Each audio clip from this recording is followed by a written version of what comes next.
All right. What I'd like to do is now talk about ideology a little bit and give you an introduction to the concept of ideology because it's a really important um, it's an important subject. It helps, and my goal in this is to help you understand why people believe what they believe and why it matters. Um, I want to preface this by saying that I have strived really hard. Sorry, didn't mean to do that. I have strived really hard to make sure that as I'm describing um, different ideological positions, that I am being very fair and clear about what those about the beliefs of people who hold those beliefs are, and trying to present that content in a fair way so that somebody who, when I talk about liberals, when I talk about conservatives, and if I have somebody who's a liberal or a conservative listening to what I'm saying, that they'll say, "Oh yeah, well he fairly described us." That's a fair characterization of what we think and why we think that way. Um, I I do take a position of neutrality when it comes to describing these for you because my goal here is to help you understand them. It's not to evaluate them. It's not to indoctrinate you um, into whatever my ideology is. Now, I'm an educated person. I'm a thoughtful person. I have my own belief system, and I do have a series of beliefs. Um, but my goal here is not to get you to believe what I believe, even though I'm pretty sure I'm right. My goal is to help you understand these different ideologies and what they believe. Um, and there are two goals that I have for you in approaching this in that way. The first one, the first goal is that as I'm describing each ideology, is that you hear yourself, that I speak in a voice that you would recognize as aligning with a particular ideology, so that if you don't know what your label is in terms of your own thinking, what your own processes, what your own belief systems are, that you'll start to hear how that gets talked about in the American political landscape. And then the second piece is so that you start to understand that people who disagree with you, who hold to different ideologies than you do, um, there's an intellectual rationale and heritage for those belief systems. They extend out of broader sets of beliefs, out of uh, bigger ideas, and so it's important that you hear that people who disagree with you um, aren't just like knee-jerk reactionaries to whatever's going on, is that most of the time there's an element of coherence and reasonableness behind what they're thinking. And so my goal is to help you hear yourself, and then to also begin to listen more respectfully to people with different perspectives. Because again, these aren't random ideas; they're not born out of evil. And one of the problems in our culture is that we tend to think that people who disagree with us, who come to a different position than we are, we tend to view them as morally reprehensible or evil. And you hear liberals describing conservatives as evil, and conservatives describing liberals and socialists as evil, and it just really isn't true across the board. I mean, people might be evil, but these belief systems have a history to them and a background to them. And I want you to hear what those ideas are. And so that's why I approach this in the way that I do. So I'm going to start this by giving kind of a broad example, give you some specific broad definition, describe what we see here in the United States, give you a specific example, and then give you some content to help you make sense of this and in terms of broad summaries. Just want to make sure that everybody can see my screen here where it says American Political Ideologies.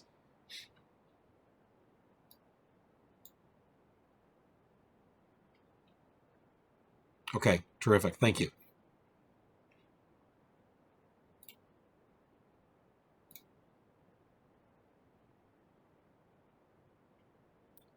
All right.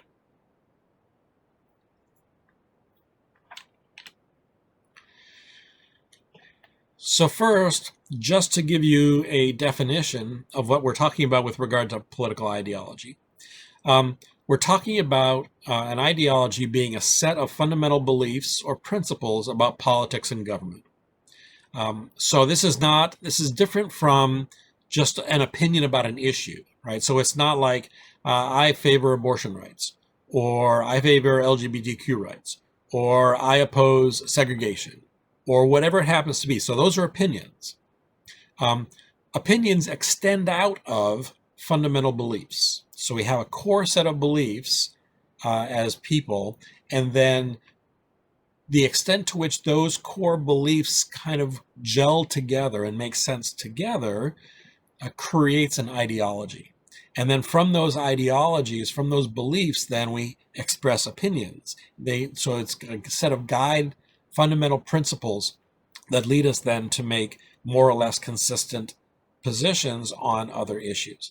It's not always going to be consistent, and people are not always consistent. And this is an important thing, that liberals often hold views that are conservative, and conservatives often hold views that are liberal. They just don't recognize them as being contradictory, or they live, like most of us do, they live with the tension of sometimes holding beliefs or opinions that contradict their fundamental beliefs. So we're talking about a political ideology. We're talking about this set of fundamental beliefs. And in particular, we're talking about how they relate to politics and government. So you could have different kinds of ideologies that are solely based on what the economy should be, or solely based on what religion should be.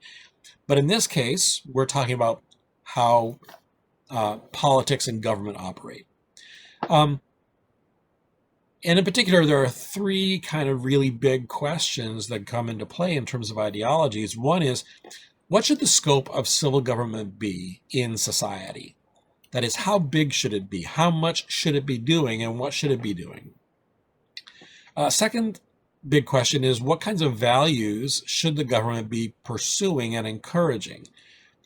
So if we think about the values of toleration, or the values of diversity, or the value of independence, or the value of free markets, what values does the government embody and try to pursue?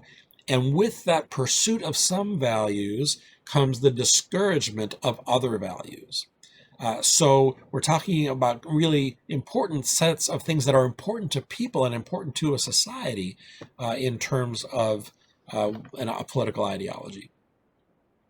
A third big question that gets considered with an ideology is how decisions should get made. So at one level, we have a representative democracy. And so we've made a decision as a culture that most of our political decisions are going to be made in a relatively democratic way. That is, the people have a voice in selecting the people who make the decisions on big human governance questions and making laws.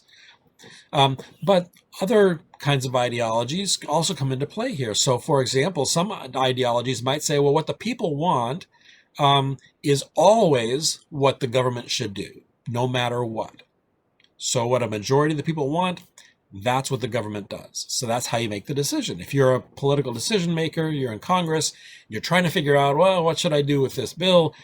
You go to what exactly you know your constituents want you to do, and that's what you do. Another approach to how decisions should get made is the idea that that there are certain things that enlightened elites know.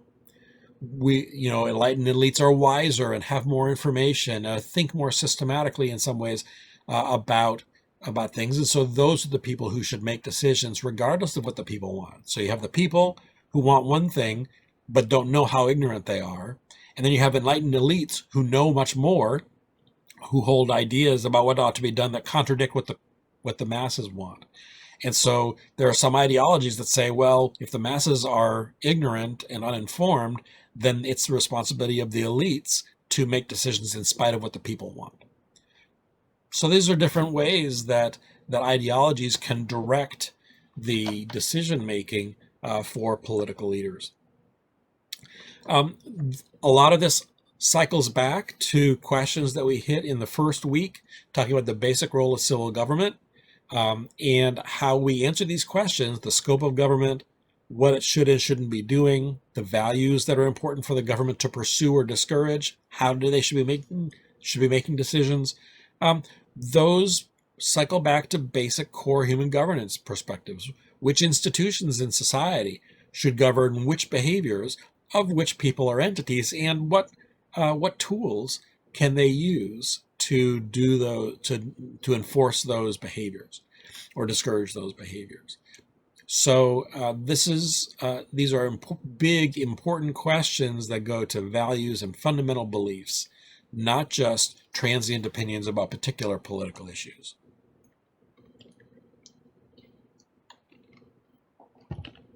Now, in the U.S. context, most of the time when we're talking about ideology, we tend to talk about them in terms of the left and the right. We talk about liberals and conservatives.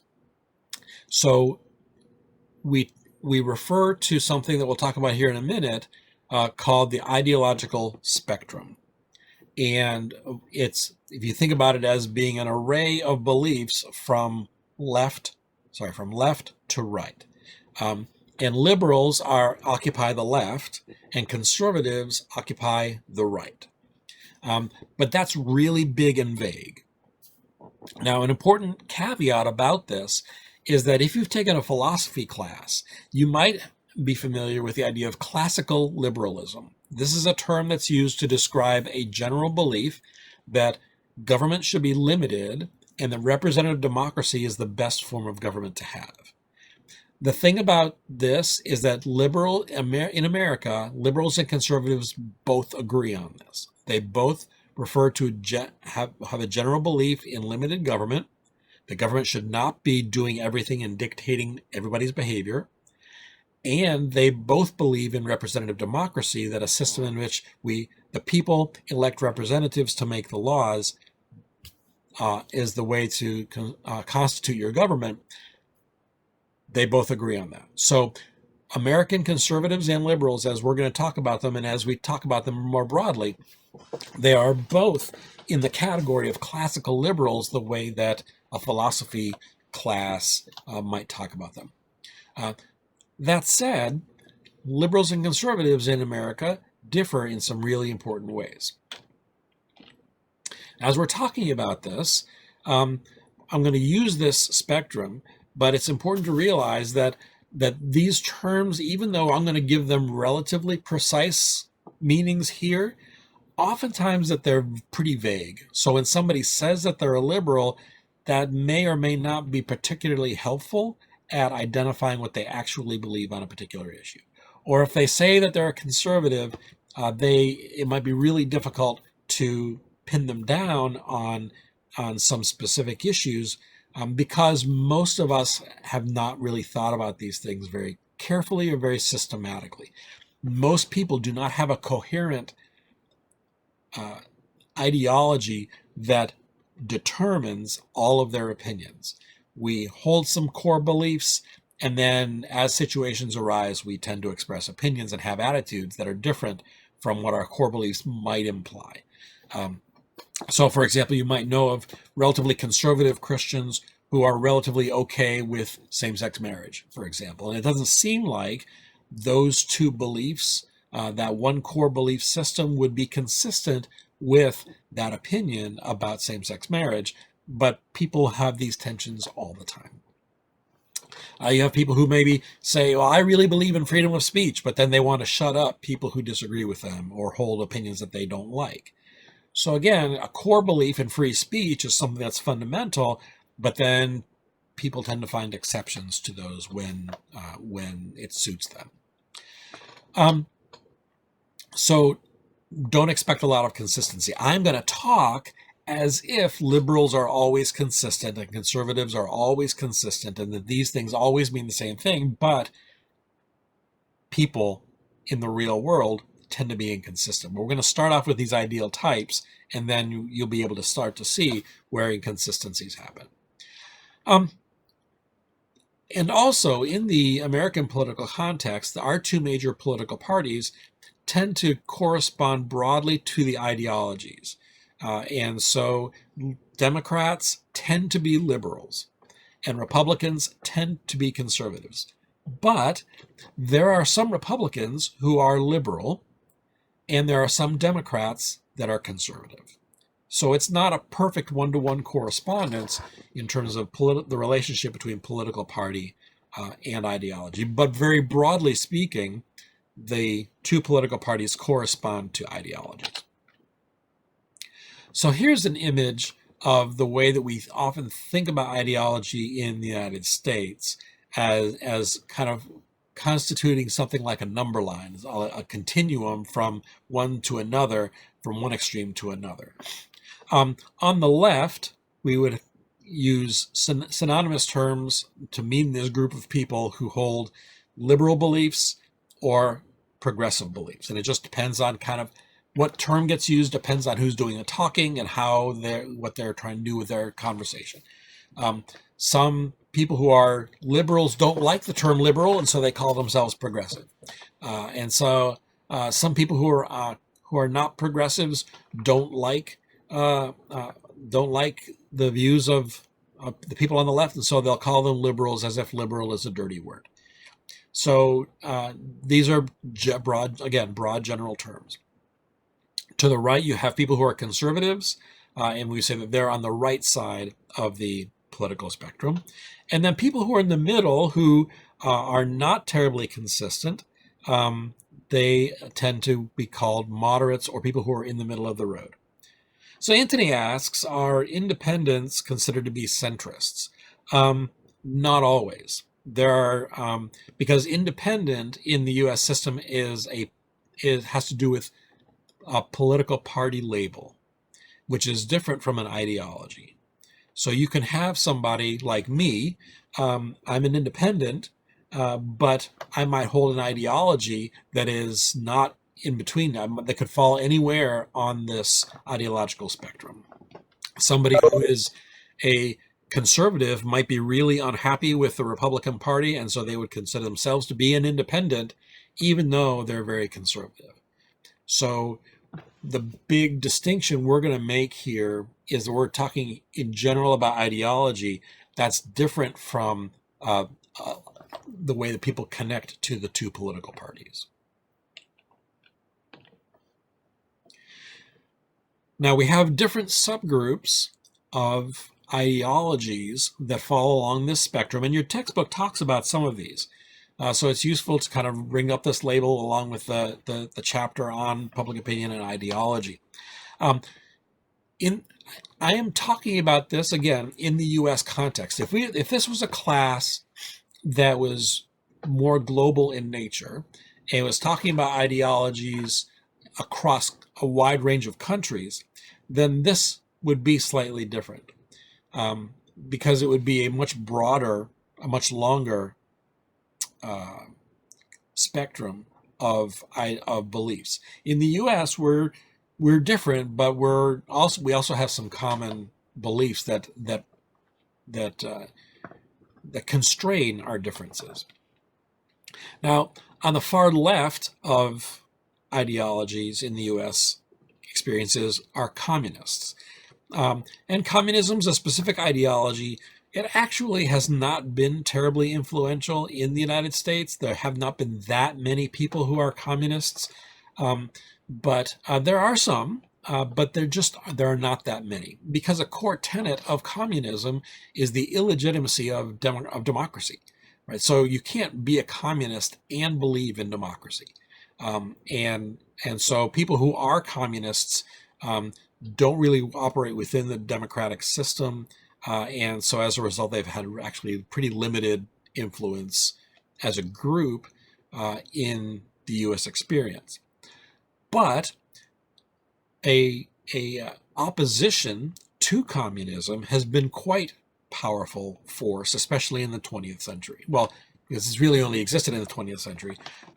So it's been the opposition to communism has been a very powerful mobilizing force, and the farther away you get from communism, the more powerful a force it is in terms of a mobilizing force in our politics. Backing up from communism is socialism. And we'll talk a little bit about socialism in a little while.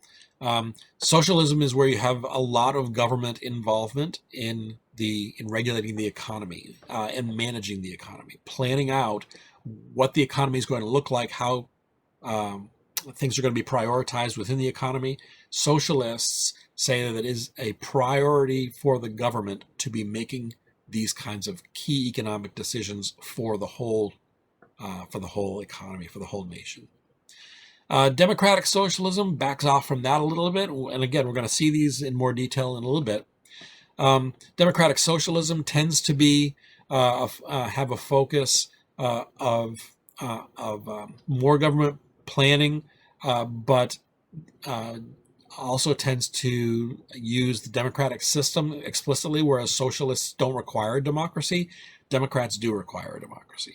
Democratic socialists do require a democracy. You may have heard of the ideology of people being woke. Woke is something that's associated with striving for social equality and what's called social justice.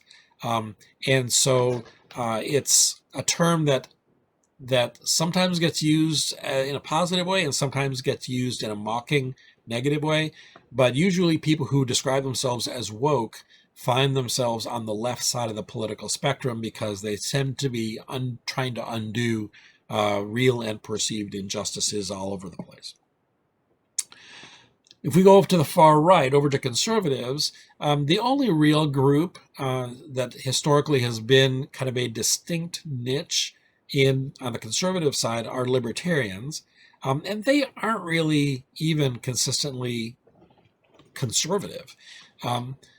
Their mindset is, if you think about this whole spectrum in terms of how much government should be doing, then when we look at the far left, they want government to be doing a lot. And you go to the very far right, and they want government to be doing very little, as little as you possibly can. And that's what libertarians believe, that the government should not be doing anything really except protecting private property and saving human life. Anything beyond that is more suspect. And that is not what conservatism is. That's a different set of beliefs, because conservatives are perfectly fine with using the government for certain goals. Libertarians have a much more constrained set of goals for what they see as legitimate. So we have this broad spectrum of a lot of government involvement on the left in general, a very large, robust government doing a lot on the left, and a more constrained, limited government being on the right. In the U.S. experience, communism has never really been a big influence itself on the government. Over the last 80 years or so, democratic socialism has become a much more important ideology. Even though we haven't always called it that, democratic socialism has become a much more important worldview and set of beliefs in the U.S. political system. When we talk about the political parties for a moment, even though we're not going to really focus on parties right now, it's important to see that in general, Democrats encompass this space between moderates and socialists in the U.S. system, realistically. There may be a few Democrats who are technically communists, but again, these are very small in number, not very influential. So really, when we're talking about the range of beliefs that Democrats hold, they tend to hold this scope of beliefs here. And they could extend farther to the moderates, but I'm trying to here distinguish Democrats from Republicans in terms of their ideology. Republicans tend to be in this right side of the ideological continuum. They tend to hold conservative beliefs, but not entirely. And some of them are libertarians, but not all of them are libertarians. Libertarians sometimes are comfortable being Republicans, and sometimes they're not. One piece that I do want to add to this is how Donald Trump has really taken conservatives in a slightly different direction. So we'll see this in a little bit. But one way that Donald Trump has transformed the Republican Party is by kind of occupying some conservative space, but then adding to it things that are not normally part of and historically part of conservatism. So, for example, I just kind of picked this label, Trumpist non-conservative Republicans. So there are some people that are in the Republican Party now that Donald Trump brought in 2016 and in the last 4 or 5 years. So he brought a new group of people into the Republican Party that are not conservatives. And so as a result, because people tend to mix up party labels with conservatism, Donald Trump kind of made things more confusing because of the new people that he brought into this to align with conservatives who are traditionally Republicans. He's got a new group of people, and in particular, he's got two chunks of people that he brought into the into the conservative kind of coalition of the Republican Party. The one group of people are economic nationalists. These are the kind of America first, forget everybody else in the world, and we're just going to focus on us and what's good for our policy and what's good for our economy. We're going to pretty much let everybody else go by the wayside in terms of the rest of the world, and we're going to focus only on what's good for our economy. That is something that has really gone by the wayside over the last 100 years. That's a small minority position in U.S. politics. But Donald Trump came to represent that and brought them into the Republican Party, and now they are kind of trying to operate along with conservatives. And then a high anti-immigrant, anti-immigration mindset that is not related at all to conservatism, that is suspicious of foreign elements, highly suspicious of foreign elements, very suspicious of immigrants and their effects on the U.S. economy and jobs and politics and so forth. So conservatives now have this group that they have to work with that are not really conservatives, because there's nothing in conservatism historically really that leads to economic nationalism, and there's nothing in conservatism historically that leads to being particularly anti-immigrant. But Donald Trump brought these two groups in, and so now they're trying to align somehow with conservatism.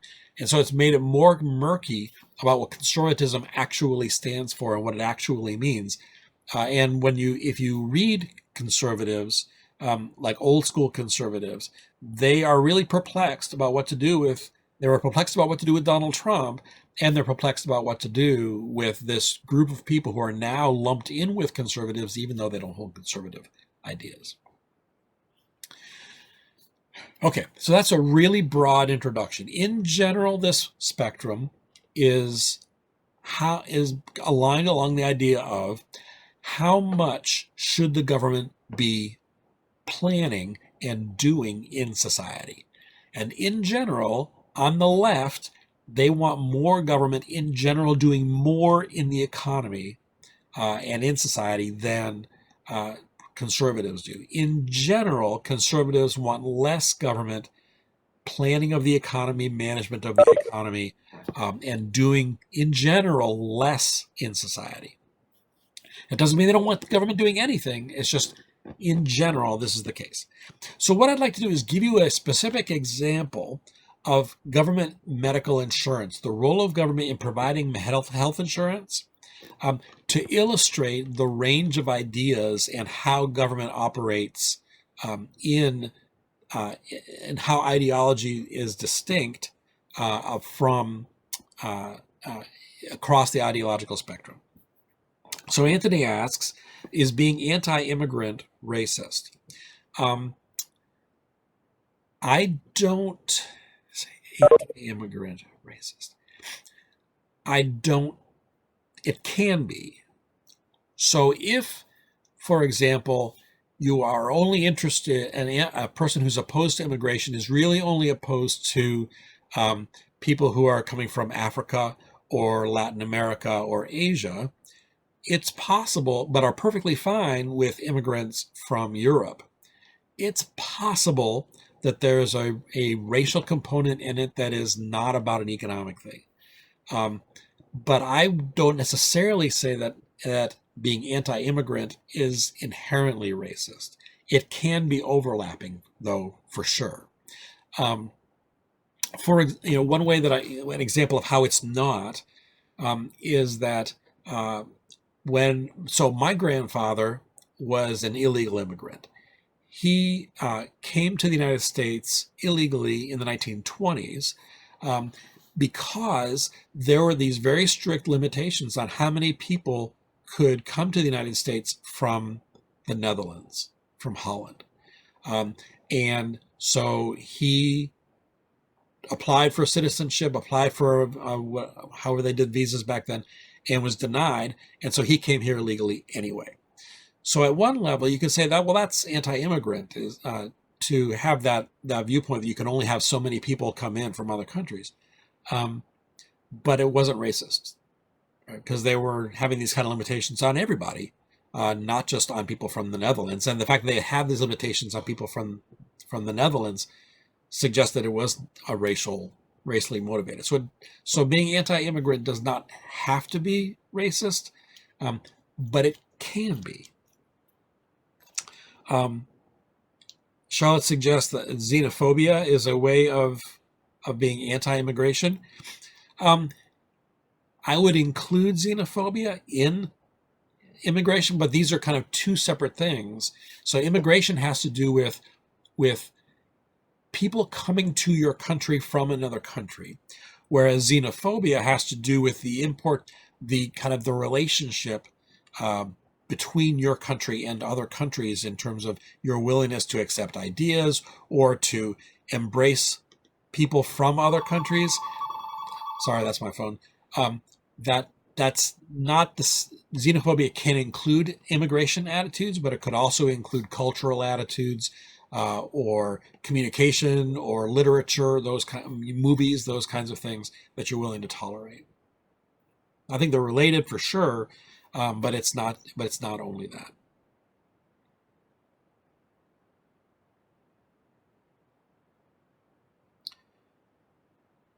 So the scenario that I described as being based on illegal immigration, not just immigration, well, they're related to each other, right? So illegal immigration has to do with people violating your country's laws in order to take up residence in that country. That is an issue for sure. I was responding to the question about being anti-immigrant and whether that was racism. So I pulled that example to illustrate that that being anti-immigrant doesn't necessarily equate with racism. It can, but it doesn't necessarily do so.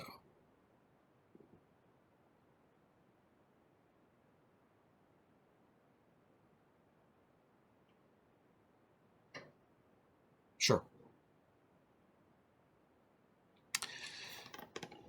Okay. So let's then look at this government medical insurance example as a way of understanding how liberals and conservatives differ with regard to this question about government involvement in an important social and economic aspect of our country. So let's start off with where the United States has been for most of the last 50 to 60 years. Beginning in the 1960s, we talked about Medicare and Medicaid when we talked about federalism last week, or 2 weeks ago. Medicare and Medicaid both started as in the 1960s as government-sponsored health insurance. And so a way of providing health care coverage, health insurance coverage for senior citizens, and that's Medicare, and for poor people, that's Medicaid.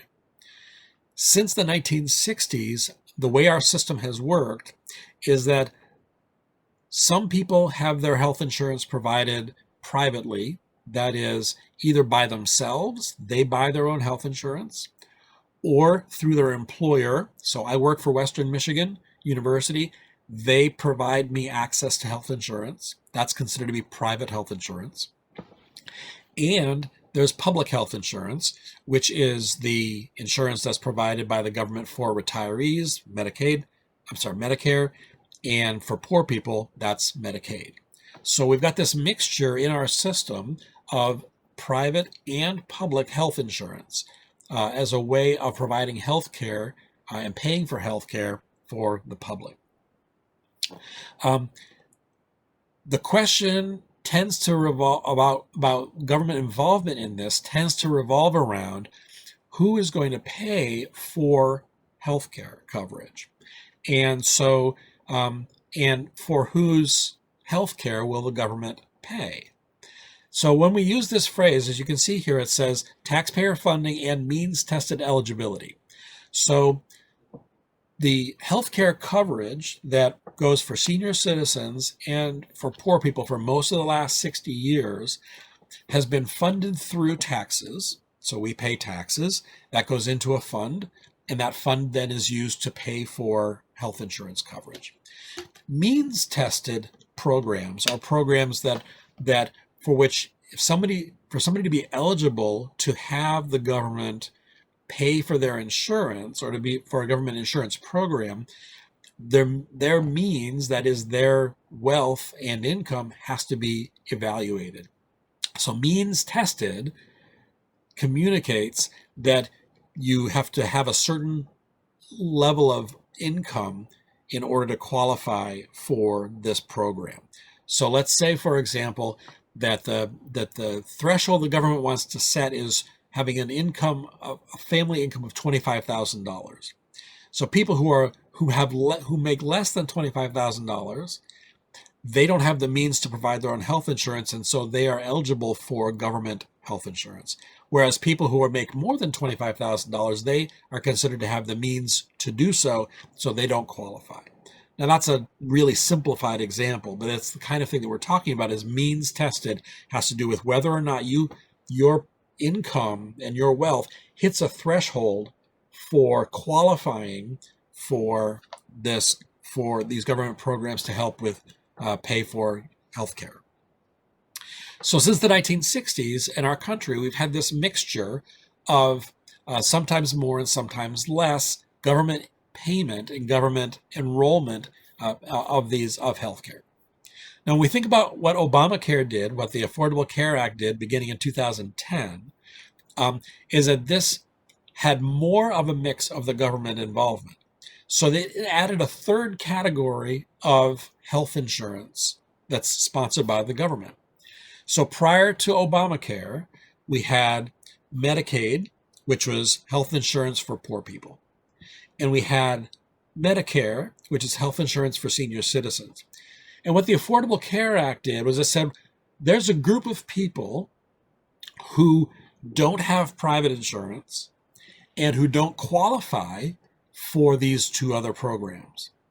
So what we're going to do is we're going to set up a government-funded program to give them access to health insurance. So the government then becomes responsible for coordinating the health insurance program for this third chunk of people. Not Medicaid, not Medicare senior citizens, not Medicaid poor people, and not everybody who has private health insurance.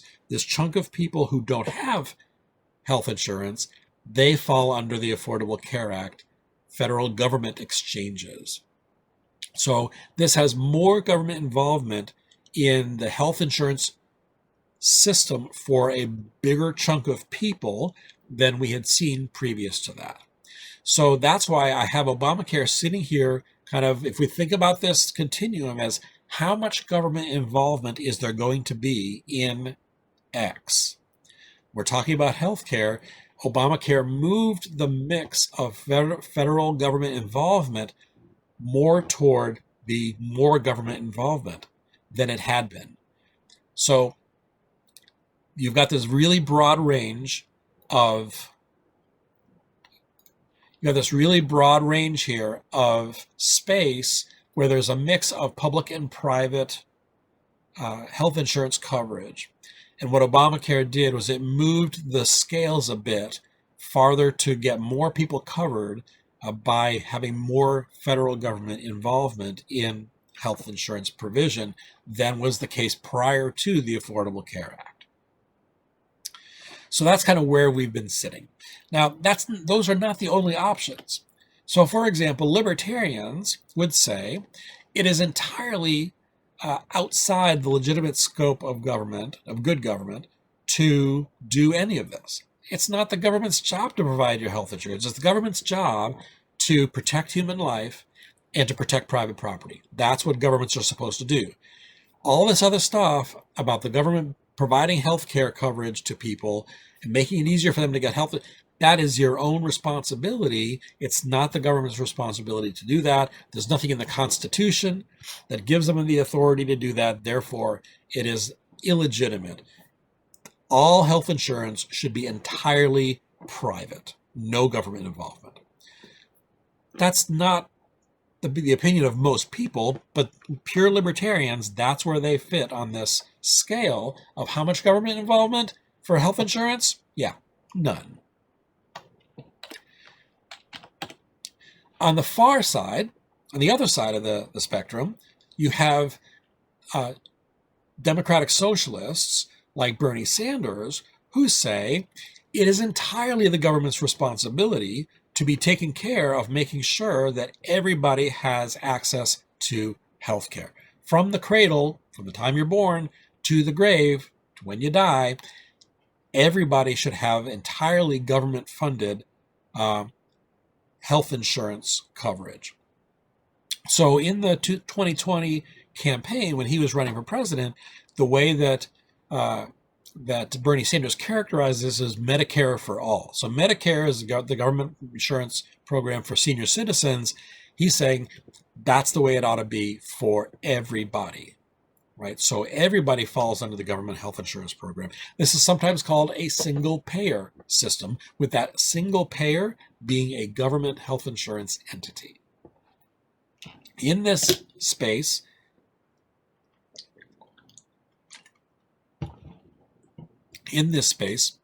there's no need for any any private healthcare provision.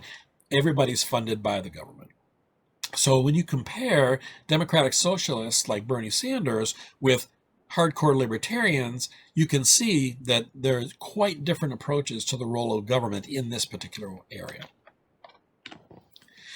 In general, Republicans or conservatives generally tend to most of them fall in this general space here, where they, on the whole, they think it's better to have people provide their health insurance privately or through their employers.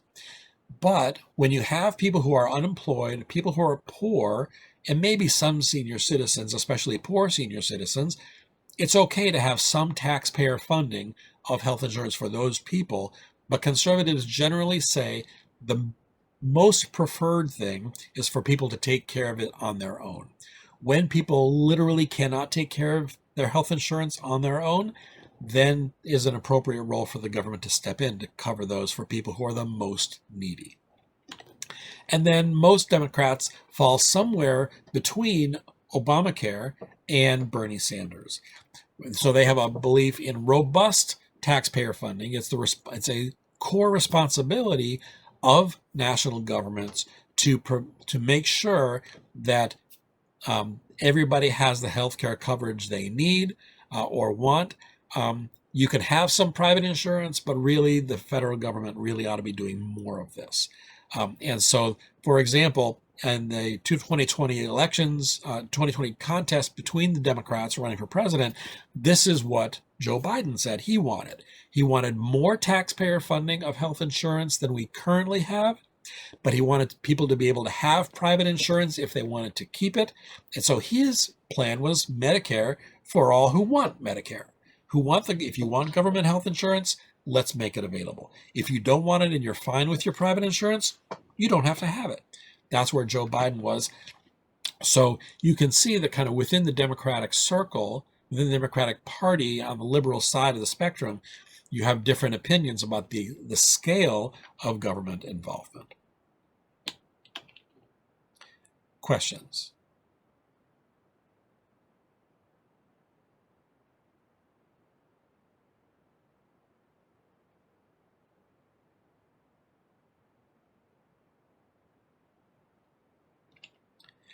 All right, so one more piece that I'd like to share with you, and that is, I think that it's useful to, when we're talking about what the government ought to be doing, I think it's useful to be thinking about different dimensions of ideology. And by dimensions, I mean, what do we want, what do different groups want the government to be doing or not to be doing in terms of ideology? Now, I posted in e-learning a chart that's like this, that has kind of where conservatives, liberals, libertarians, and democratic socialists fall in these different areas. But I do want to talk for just a second about what these dimensions are. Because what I find is that when people are confused about why liberals believe they want government in some area but not in another area, they're confused by that. And same thing with conservatives wanting government involved in some area but not in other areas. It's probably because they've shifted their topics that they're talking about.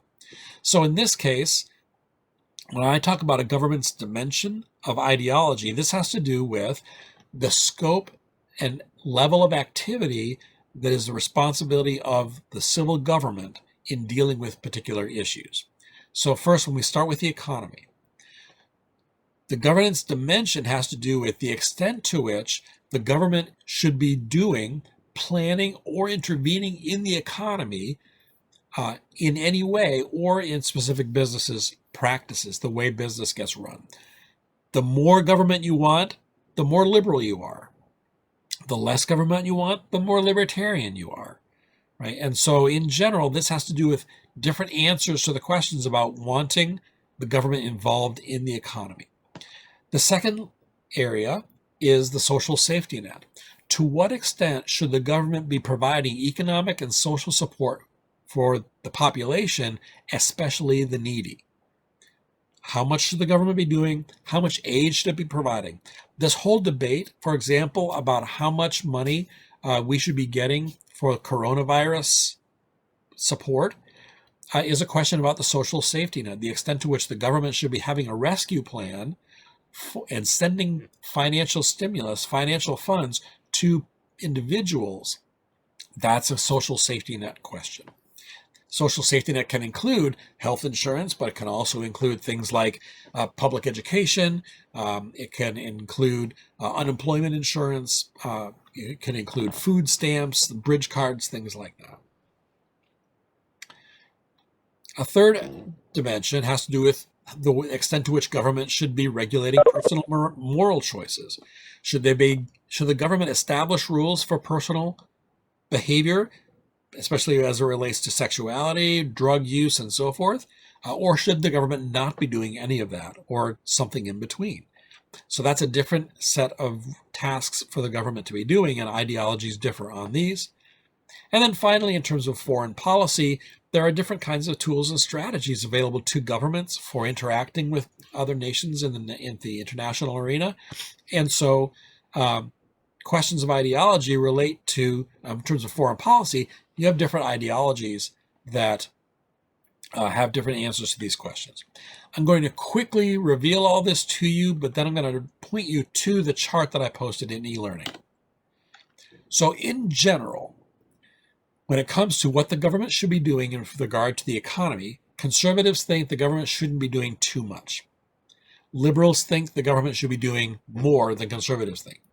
Libertarians think the government should be doing very little, and democratic socialists believe the government has it's a core element of the government's mission to be managing the economy in a way that is beneficial.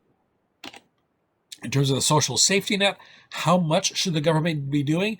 Conservatives tend to think that the government should not be doing that much. Shouldn't be worrying too much about the minimum wage, shouldn't be worrying too much about unemployment insurance, shouldn't be spending too much money on sending checks to people for coronavirus relief and so forth.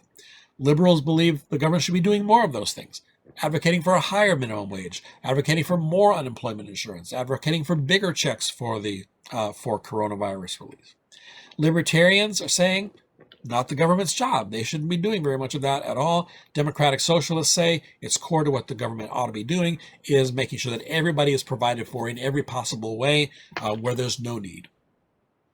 In terms of personal moral choices, conservatives tend to believe it is a key element of what the government's supposed to do is to provide guardrails for behavior to keep people from hurting themselves. So, for example, when it comes to drug use, the government should be discouraging drug use because it's bad for you to do drugs. And so it's appropriate for the government to set down those guardrails. Liberals say, well, it doesn't really need to be that much government involvement here. Really, it's about people making good choices on their own. They ought to be making their own choices. It's not the government's job to be telling them what they can and can't be doing. Libertarians are right on board with that. They're saying it's not the government's job to regulate drugs, to tell people what they can and can't do. People ought to adult on their own, and if they make mistakes, they ought to suck it up, buttercup, and get over it and deal with it. Liberals and Democratic Socialists, they agree. They say it's absolutely up to the individuals to make their own choices.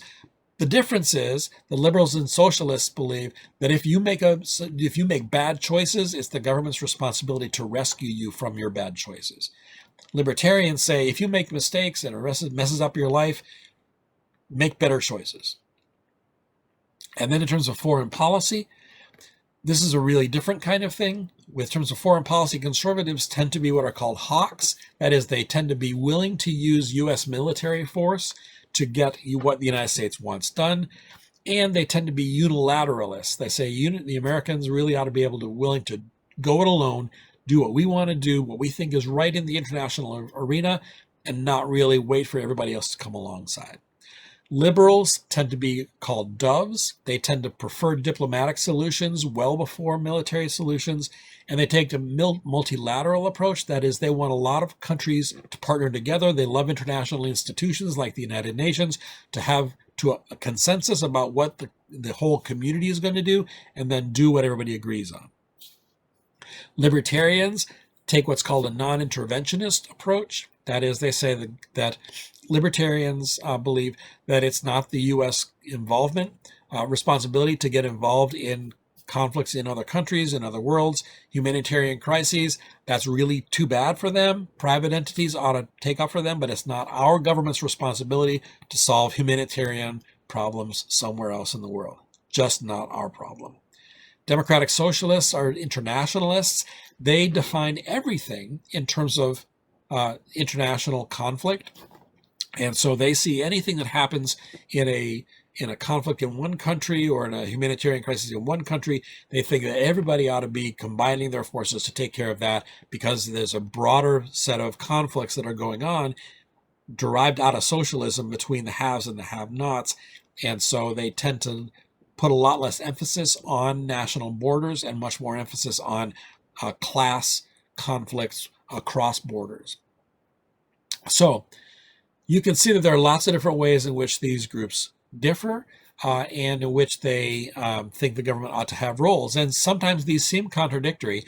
So conservatives don't want a lot of government involvement in the economy and in the social safety net, but they're perfectly fine with the government setting guardrails for personal behavior. Liberals want a high level of government involvement in the economy and the social safety net, but they want to stay out of your personal choices, and they'll be happy to rescue you from your bad choices when they screw up your life. So it's not that liberals want big government, and it's not that conservatives want big government. It's that they sometimes want big government. Both sides want big government in certain areas and small government in other areas. And when we hear liberals criticizing conservatives for wanting too much of a government, usually what they're talking about is impersonal morality, when liberals will complain about conservatives not wanting enough government in these kinds of areas here.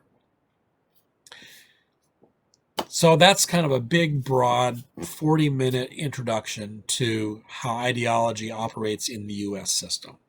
A lot of different stuff, a lot of ground covered here. Again, I want to point you to the handout that I gave that takes this table here and gives you a little bit more specifics with regard to each of these spaces on the table. as a way of helping you to understand kind of how ideologies differ in terms of different areas. Again, people are going to be not terribly consistent. They're going to hold opinions that differ from what they call themselves. So somebody might call themselves a conservative, but they want their government-provided health care. Somebody might call themselves a liberal, but they don't like they want the government to be managing drugs in their communities better. So it really there's a high degree of inconsistency that oftentimes shows up in terms of the way this actually works in real life. So this is kind of like the ideal type of conservative. Conservatives tend to believe this. Liberals tend to believe this. Libertarians, socialists, and so forth. But individual people will hold views that are inconsistent oftentimes with their core beliefs.